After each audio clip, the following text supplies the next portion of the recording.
할렐루야. 네, 수협에 오신 여러분 주의 이름으로 환영하고 축복합니다. 옆에 있는 분들하고 한번 잠깐 인사 나눌까요? 잘 오셨습니다라고 한번 인사 나눕니다. 잘 오셨습니다. 네, 함께 은혜 받읍시다. 한 번 더 나눌까요? 함께 은혜 받읍시다. 네. 사랑하는 성도 여러분, 오늘날 우리는요 참으로 혼란하고 또 어지러운 시대를 살아가고 있음을 참 많이 느낍니다. 거룩해야 할 가정들이 모두 무너지고 있고 젊은 세대들은 성경이 말하는 거룩한 기준을 구시대의 유물로 취급하면서 혼전 성관계나 동거를 자연스러운 문화로 받아들이고 있음을 보게 되죠. 물질의 풍요가 인생의 행복을 결정하는 최우선 조건이 되어버린 지 아주 오래입니다. 수많은 사람들이 오직 돈을 버는 그러한 일에만 영혼을 다 쏟아붓고 있음을 보게 됩니다. 자신만 행복하면 그만이라라는 이기주의가 팽배한 세상 가운데서 우리 모두가 살아가고 있는 겁니다. 사실 더욱 가슴 아픈 것은 이러한 세속적인 가치관과 문화가 이제는 세상 속에서만 머물러 있는 것이 아니라 우리가 몸담고 있는 교회 안으로까지 깊숙이 침투해 들어왔다라는 사실입니다. 하나님이 우리에게 요구하시는 거룩함과 경건함이라는 절대적인 그러한 가치들은 어느샌가 무시당하거나 그 중요성이 많이 축소되었음을 보게 됩니다. 그 결과 어떻습니까? 세상 속에서 교회의 영향력은 날이 갈수록 더 약해지고 있고 성도들은 진리와 거짓을 분별하지 못한 채 세상 풍조에 휩쓸려서 흔들리고 있음을 보게 되죠. 오늘 우리가 함께 읽은 유다서의 말씀은 바로 이러한 위기의 시대를 살아가는 저와 여러분에게 주시는 하나님의 엄중한 그런 경고이자 동시에 우리를 살리시는 사랑의 음성인 줄 믿습니다. 본문의 저자인 유다는 당시 교회 안에 들어와서 성도들을 미혹하던 거짓 교사와 이단들을 향해 피를 토하는 심정으로 말씀을 전하고 있음을 보게 됩니다. 유다는 구약의 심판 사건들을 예로 들어가면서 진리를 왜곡하고 교회를 무너뜨리는 자들에게는 반드시 하나님의 공의로운 그러한 심판이 임할 것임을 확증하고 있습니다. 그렇다면 이처럼 거짓 가르침이 난무하고 세속화의 그러한 물결이 거세게 몰아치는 그러한 상황 가운데서 하나님의 자녀인 우리들은 어떠한 마음으로 어떻게 살아내며 나아가야 할까요? 오늘 주신 말씀을 통해서 우리가 붙잡아야 할 영적인 분별력과 무장의 비결이 무엇인지, 그리고 우리가 완수해야 할 그러한 사명이 무엇인지 가슴 깊이 새기는 그러한 시간이 되기를 주의 이름으로 간절히 바라며 소원합니다. 먼저 우리는 거짓 가르침에 맞서 싸우기 위해 성도들이 가장 먼저 해야 할 일로 기억하라라는 것을 우리가 명심해야 합니다. 본문 17절을 보면 이렇게 얘기하죠. 사랑하는 자들아, 너희는 우리 주 예수 그리스도의 사도들이 미리 한 말을 뭐 하라고요? 기억하라라고 말합니다. 여러분, 누군가의 가르침과 주장이 진리인지 거짓인지를 분별해내기 위해서는 가장 먼저 내 안에 기준이 되는 그러한 진리를 명확히 알고 있어야 됩니다. 유다는 성도들에게 이미 사도들을 통해 선포된 말씀, 즉 그리스도의 복음과 성경의 권위를 다시금 상기시키고 있음을 보게 됩니다. 거짓 가르침이 사방에서 난무하고 혼란을 줄 때에 우리가 믿고 따라야 할 유일한 표준은 오직 하나님의 말씀뿐이다라는 것을 얘기하고 있는 것이죠. 그리고 이어서 18절에도 보면 그들이 너희에게 말하기를 마지막 때에 자기의 경건하지 않은 정욕대로 행하며 조롱하는 자들이 있으리라 하였나니라고 그렇게 말씀합니다. 말씀을 보아서 알 수 있듯이 사도들은 이미 오래전부터 마지막 때에 일어날 일들을 예견하고 있었음을 보게 됩니다. 여기서 말하는 이들은 누구를 가르칩니까? 육에 속한 자들을 말합니다. 여러분, 육에 속한 자들의 가장 큰 특징이 무엇입니까? 그들은 단순히 자기들만 죄를 짓는 것에 그치지 않는다라는 것입니다. 조용히 믿음의 공동체 안으로 슬며시 그렇게 들어와서 성도들을 미혹하고 궁극적으로는 공동체의 분열을 초래한다라는 겁니다. 사랑하는 여러분, 사탄의 가장 두드러지고 치명적인 특징이 무엇인 줄 아십니까? 그것은 바로 분열입니다. 사탄은 나누는 존재인 것이죠. 하나님과 인간 사이를 교묘하게 갈라놓고 부부 사이를 찢어놓으며 성도와 성도 사이를 이간질하여서 교회를 파괴해 버립니다. 이처럼 사탄의 지배하에 움직이는 육에 속한 그러한 자들은 그 속에 성령이 없기 때문에 그들이 가는 곳마다 시기가 생기고 정죄가 일어나고 편가르기가 발생한다라는 것입니다. 그러므로 오늘날 우리 안에서 혹은 우리 공동체 안에서 누군가를 시기하고 있거나 쉽게 정죄하거나 편가르기를 하고자 하는 그러한 마음이 혹시라도 싹트고 있다라면 우리는 즉시 영적인 안테나를 높이 세워야 합니다. 지금 이것은 나를 무너뜨리고 또한 교회를 쪼개려는 사탄의 음모다, 전략이다라고 생각하고 그렇게 우리가 그런 것들을 맞서 싸워야 하는 것이죠. 우리 모두 눈에 보이는 사람과 싸울 것이 아니라 우리 내면에 교묘하게 파고들어서 분열을 조장하는 그러한 사탄의 이간질에 민감하게 반응하고 대적하는 그런 믿음의 사람들이 모두 될 수 있기를 주의 이름으로 간절히 바라며 축원합니다. 그렇다면 이 집요하고 교묘한 그런 사탄의 공격과 세속화의 거센 그 물결에 맞서기 위해서 우리는 구체적으로 어떻게 영적인 무장을 해야 될까요? 유다는 오늘 본문 20절에서 명확하게 답을 제시해 줍니다. 사랑하는 자들아, 너희는 너희의 지극히 거룩한 믿음 위에 자신을 세우며 성령으로 기도하며 라고 말합니다. 여러분, 여기서 세우다라는 단어를 집중해 보시기 바랍니다. 이 세우다라는 번역된 이 헬라어 동사는요, 에포이 코도메오라는 그런 뜻으로 단순히 의자를 놓거나 물건을 두는 것을 얘기하는 게 아닙니다. 이것은 거대한 집이나 건축 건물을 지어 올릴 때 사용하는 건축 용어를 말합니다. 그러니까 기초 위에 계속해서 건축하다, 그 위에 더 세우다라는 의미로 너희는 믿음이라는 기초 위에 자신을 계속하여서 건축해 나아가야 한다라는 뜻인 겁니다. 즉 무슨 말입니까? 이미 받은 믿음을 토대로 지속적으로 성장하고 또한 성숙해져가는 모습을 강조하고 있는 것이다라는 겁니다. 여러분, 예화를 하나 말씀드릴까 합니다. 미국 워싱턴 DC에는요, 미국의 초대 대통령이었던 조지 워싱턴을 기리기 위해서 세워진 거대한 돌탑인 워싱턴 기념탑이 있습니다. 이 탑의 높이는 무려 169m에 달하고 수만 톤의 거대한 대리석과 또 화강암으로 만들어진 오벨리스크형 그런 기념물입니다. 저렇게 세워지는 것이 오벨리스크라고 보면 됩니다. 이것은 언제 지어졌느냐? 1884년도에 지어졌습니다. 그러니까 지금부터 반대로 거꾸로 거슬러 올라가면 142년이 된 거죠. 공학자들의 말에 따르면요, 이 거대한 탑이 100년이 넘는 그런 오랜 세월 동안에 거센 폭풍우와 지진 속에서도 조금도 기울어지거나 무너지지 않고 꼿꼿이 서 있을 수 있었던 비결은 눈에 보이는 화려한 탑의 외경에 있는 게 아니다라고 얘기합니다. 바로 눈에 보이지 않는 지하 깊숙한 곳, 흔들리지 않는 단단한 안반층에 기초를 깊이 내리고 그 위에 거대한 콘크리트 지반을 다졌기 때문이다라고 합니다.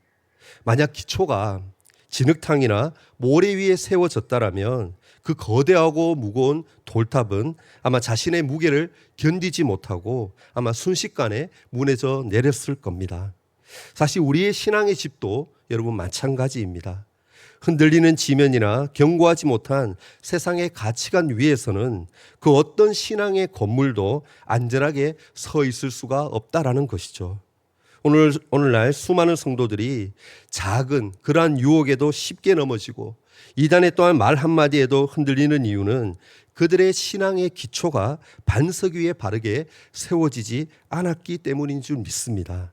그렇다면 우리가 자신을 견고하게 세워나가야 할 흔들리지 않는 그러한 지반, 그 절대적인 반석은 무엇이겠습니까? 그것은 바로 우리 주 예수 그리스도이며 변함없는 하나님의 말씀인 줄 믿습니다. 오직 말씀 위에 세워진 그러한 믿음만이 거짓 신앙과 진정한 거룩함을 구별해내는 확실한 표지가 된다라는 사실을 날마다 기억하며 살아갈 수 있기를 주의 이름으로 간절히 바라며 축복합니다. 우리는 환경이 흔들리고 세상 문화가 우리를 위협할 때일수록 더욱 하나님의 말씀 안으로 깊이 들어가서 그리스도라는 반석 위에 삶을 견고히 세워 나아가야 합니다. 더 나아가서 유다는요, 본문 20절 말씀의 마지막에 보면 성령으로 기도하라라고 우리에게 권면하고 있습니다. 분열을 일으키는 이단자들과 육에 속한 그러한 자들은 성령이 없는 자들이다라고 제가 말씀드렸습니다. 여러분, 성령이 없는 자들은 자신의 정욕과 인간의 지혜로 살아가지만 하나님의 자녀들은 성령을 의지하고 기도하며 살아가는 자들입니다. 오늘날 우리는 그리스도인으로서 나름대로 기도 생활을 하고 있다라고 대부분 그렇게 생각을 합니다. 여러분, 식사할 때도 누구나 기도하죠. 예배 드릴 때도 기도합니다.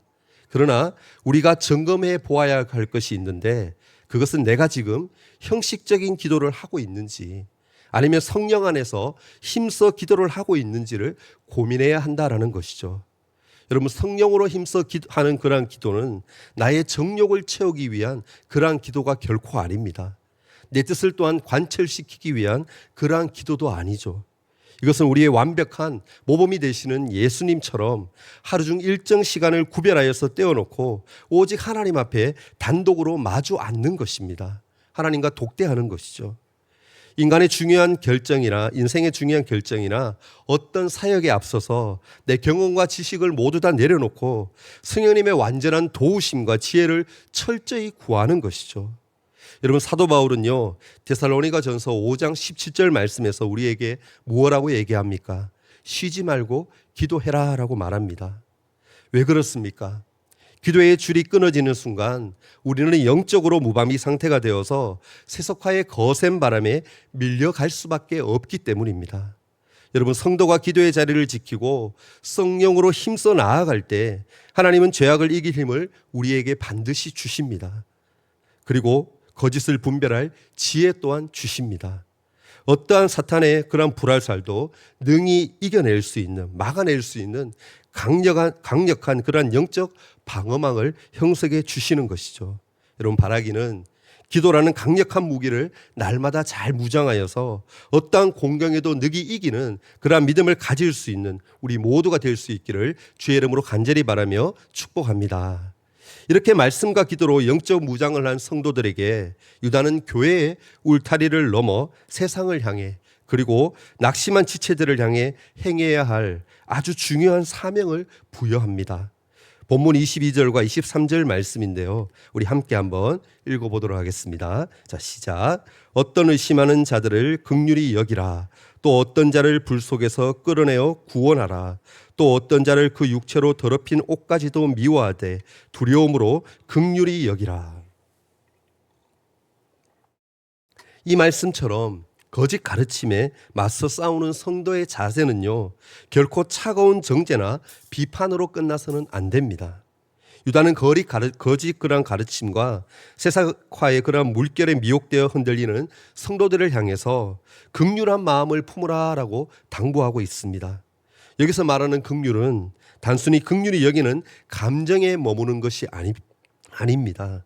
의식을 넘어서 멸망의 불 속으로 또한 제약의 소용돌이 속으로 빠져들어가는 자들을 외면하지 아니하고 위험을 무릅쓰고 적극적으로 손을 내밀어 구원해내는 그런 사랑의 행동을 의미하는 것이죠.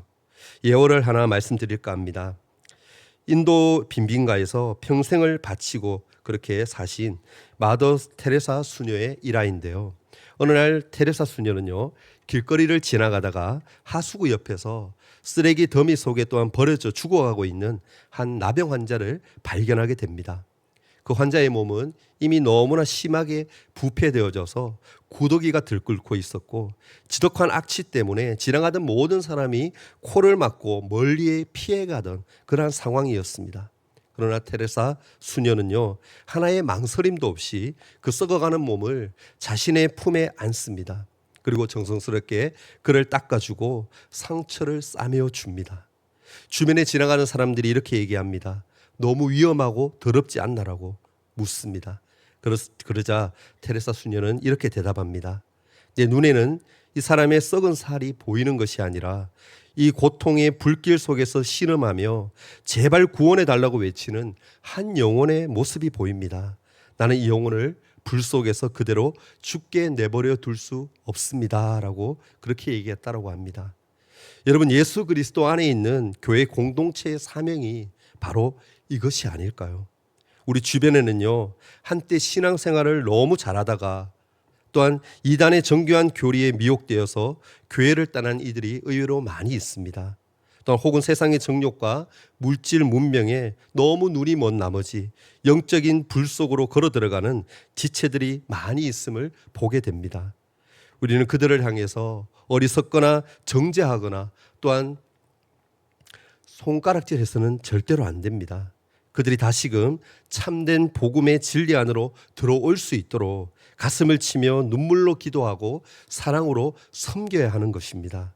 그것이 바로 십자가에서 목숨을 버리고 우리를 구원하신 주님이 우리에게 맡기신 귀한 그러한 사명인 줄 믿습니다.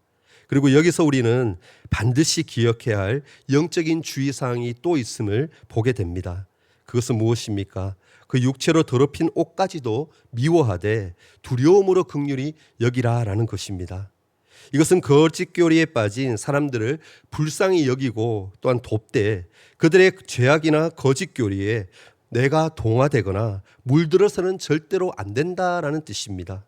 만약 우리가 영적인 분별력과 확고한 그러한 진리의 기준도 없이 그들을 돕겠다라고 뛰어들었다가는 오히려 그들의 거짓 논리에 휘말리거나 세속적인 그러한 불길에 함께 타버릴 위험이 더 크다라는 것이죠.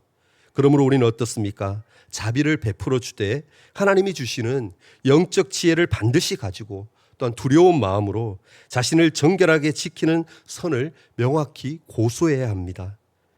여러분, 그렇다면 우리는 왜 이토록 위험을 감수하면서까지 다른 사람을 돕고 구원하는 일에 열심을 내어야 하겠습니까? 그 이유는 아주 간단하죠. 하나님이 죄인 되었고 연약했던 우리들을 먼저 찾아와서 사랑해 주시고 돌보아 주셨기 때문인 줄 믿습니다. 요한일서 4장 11절 말씀을 보면 이렇게 말합니다. 사랑하는 자들아, 하나님이 이같이 우리를 사랑하셨은즉 우리도 서로 사랑하는 것이 마땅하도다. 아멘.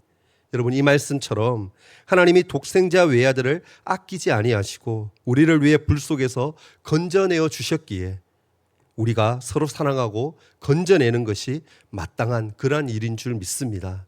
늘 깨어 기도에 힘쓰면서 이웃에게 구원의 손길을 내어 미는 것, 이것이야말로 우리가 진짜 예수님의 제자이고 또한 참된 성도임을 세상에 보여주는 가장 확실한 영적 신분증인 줄 믿습니다. 사랑하는 성도 여러분, 오늘 유다서가 전하는 이러한 전체적인 메시지는 다소 어둡고 딱딱하게 여겨질 수가 있습니다. 그러나 유다는요, 이 편지를 어두움과 두려움으로 끝내고 있지 않습니다. 유다서의 가장 위대한 반절은 바로 마지막 24절과 25절에 기록된 성도를 지키시는 하나님을 향한 거룩한 영광송에 있습니다. 24절과 25절 말씀인데요, 우리 함께 읽도록 하겠습니다. 자, 시작. 능히 너희를 보호하사 거침이 없게 하시고 너희로 그 영광 앞에 흠이 없이 기쁨으로 서게 하실리 곧 우리 구주 홀로 하나이신 하나님께 우리 주 예수 그리스도로 말미암아 영광과 위엄과 권력과 권세가 영원 전부터 이제와 영원토록 있을지어다. 아멘. 여러분, 이 축복의 영광송이 우리에게 주는 위로가 과연 무엇입니까? 안타깝게도 여러분, 성도를 넘어뜨리고 교회를 분열시키려는 사탄의 이러한 공격은 마지막 때가 다가오면 다가올수록 사실 더 집요하고 악랄해질 겁니다. 앞으로 세상의 세속한 물결은요, 우리가 감당하기 힘들 정도로 거세게 몰아칠 것입니다. 그러나 여러분, 결코 두려워하지 마시기를 바랍니다.